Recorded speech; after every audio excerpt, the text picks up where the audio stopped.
Hardly anyone likes a trip to file government paperwork unless it comes with a reward.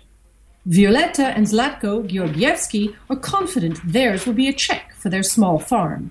They got one last year. We use the money to buy more feed for the cows when we don't have enough. The couple keeps 28 dairy cows, 200 chickens, and a handful of pigs on the land his grandfather once farmed. After years on a desk job, Zlatko began to invest in the farm, buying animals, hiring farmhands, leasing pastures. After the global financial crisis forced the closing of a nearby milk processor, Zlatko didn't get as much for his milk. Without government subsidies, he might have given up. But the lure of expanding and selling beyond Macedonian borders keeps him going. He'll be there in about 4 more years. I can tell that, at the moment, we are far from European standards. But, slowly, we are getting there.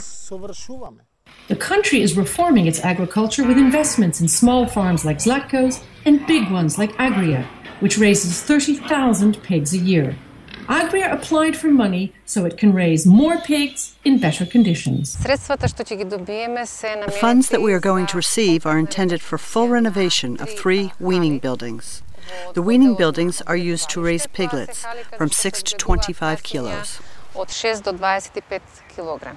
The World Bank is supporting government efforts to help Macedonian farmers comply with European Union accession requirements.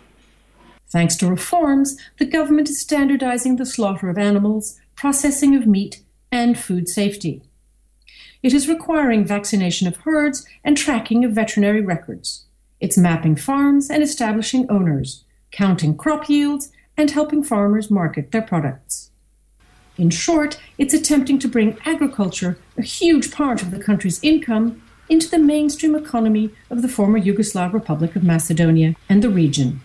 Although there's a long way to go, efforts are paying off. Makedonija во изминатите 6 месеци од 2010 година In the first 6 months of 2010, Macedonia has 40% higher revenues from exports in comparison to the same 6 months the previous year. These results are achieved in sectors of vegetable and fruit production. These are very significant achievements, and we would not have been talking about these results if the projects of the World Bank had not been realized.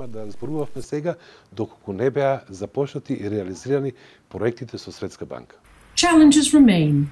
They include potentially devastating effects of climate change, less rain for crops that are mostly rain-fed, and higher temperatures. The World Bank is helping the country to figure out how it can get ahead of the looming problem, even as it modernizes.